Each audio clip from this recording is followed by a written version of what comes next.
Welcome to Prabhavas kitchen. Friends, இன்றைக்கி ரொம்ப டேஸ்டியான பச்சை பயிறு சுகியம் செய்ய போகிறோம்.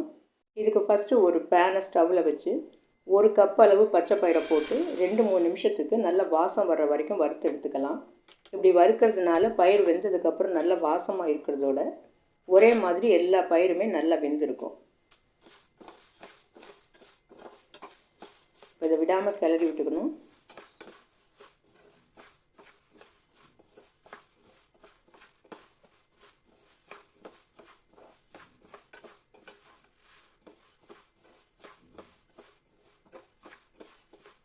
இப்போ பயிர் நல்லா வறுபட்டுடுச்சு பாருங்கள், நிறமும் மாறி இருக்குது, நல்ல வாசத்தோடு இருக்குது. இப்போ ஸ்டவ்வை ஆஃப் பண்ணிவிட்டு இந்த பயிரில் தண்ணி ஊற்றி நல்லா அலசிட்டு குக்கரில் போட்டுக்கலாம்.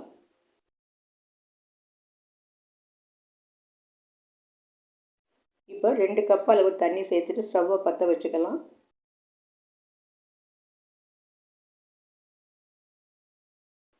ஒரு டீஸ்பூன் உப்பு சேர்த்துட்டு குக்கரை மூடி 3 விசில் வர வரைக்கும் ஹை ஃப்ளேமில் வேக வைக்கலாம்.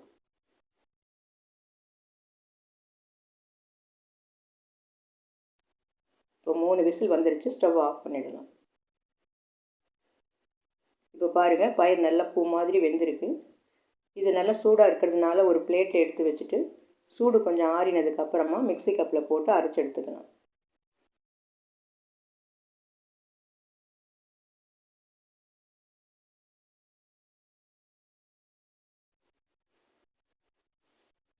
ஒரு கப்பு பயிருக்கு நம்ம 2 கப்பு தண்ணி சேர்த்தது கரெக்டாக இருக்குது. தண்ணி மிச்சமும் இல்லை, அடியில் தீஞ்சு போகவும் இல்லை. எல்லா பயிரும் ஒரே மாதிரி நல்லா வெந்திருக்கு.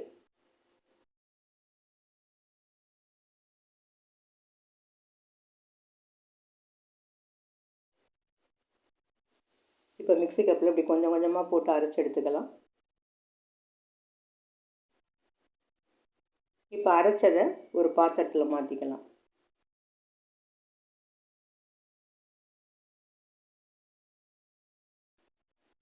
இதே மாதிரி மீதம் இருக்கிற பயிரையும் கொஞ்சம் கொஞ்சமாக போட்டு அரைச்சி எடுத்துக்கலாம்.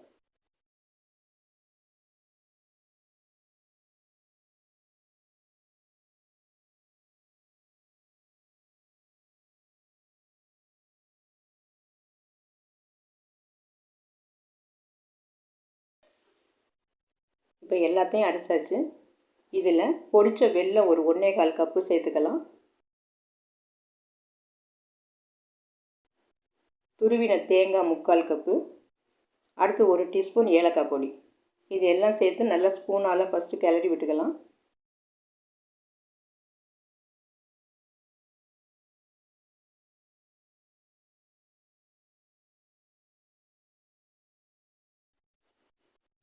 வெல்லம் தேங்காய் பூ சேர்த்ததுனால கொஞ்சம் இலகி விடும்.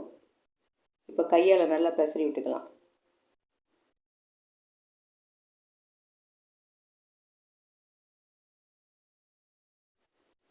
இது நம்ம சுயம்தான் செஞ்சு சாப்பிடணும்னு இல்லை, இது அப்படியே சாப்பிடலாம், ரொம்ப டேஸ்டியாக இருக்கும். அடுத்து இதில் ப்ரோட்டீன் அயன் கண்டென்ட் அதிகமாக இருக்கிறதுனால நம்ம வாரம் ஒரு தடவை ஈவினிங் ஸ்நாக்ஸாக இந்த மாதிரி வேக வச்சு வெல்லம் தேங்காய் சேர்த்து நம்ம சாப்பிடலாம்.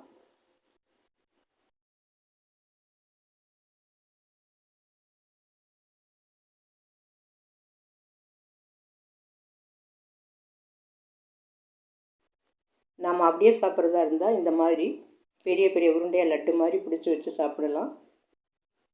இப்போ நம்ம சுயத்துக்கு செய்கிறதுனால சின்ன சின்ன உருண்டையாக உருட்டிக்கலாம்.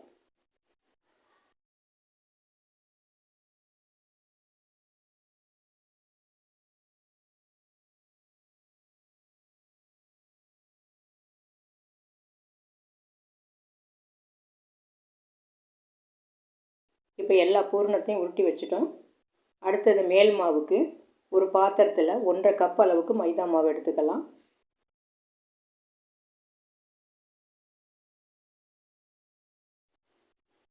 தேவையான உப்பு போட்டுட்டு சோடா மாவு ஒரு 1/4 டீஸ்பூனுக்கு மேலே போட்டுக்கலாம்.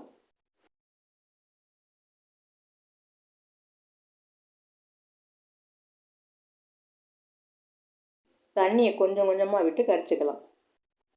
தண்ணியை நிறைய விட்டுறக்கூடாது, கொஞ்சம் கொஞ்சமாக விட்டு ஒரு இட்லி மாவு பதத்துக்கு கரைச்சிக்கணும்.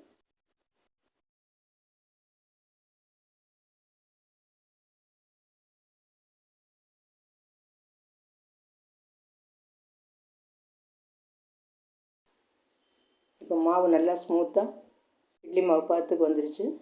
இப்போ இட்லி சட்டியில் எண்ணெயை ஊற்றி ஸ்டவ்வில் வச்சிடலாம்.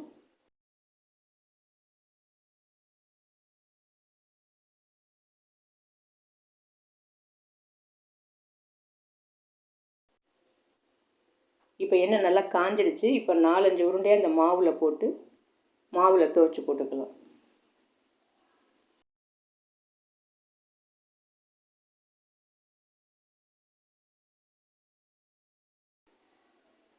ஒரு பக்கம் வெந்துருச்சு, திருப்பி விட்டுக்கலாம்.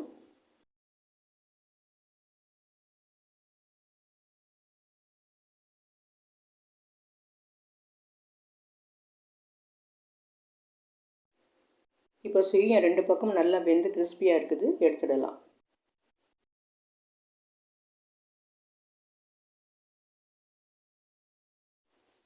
இப்போ இதே மாதிரி 4-5 உருண்டையாக மாவில் துவச்சி போட்டுக்கலாம்.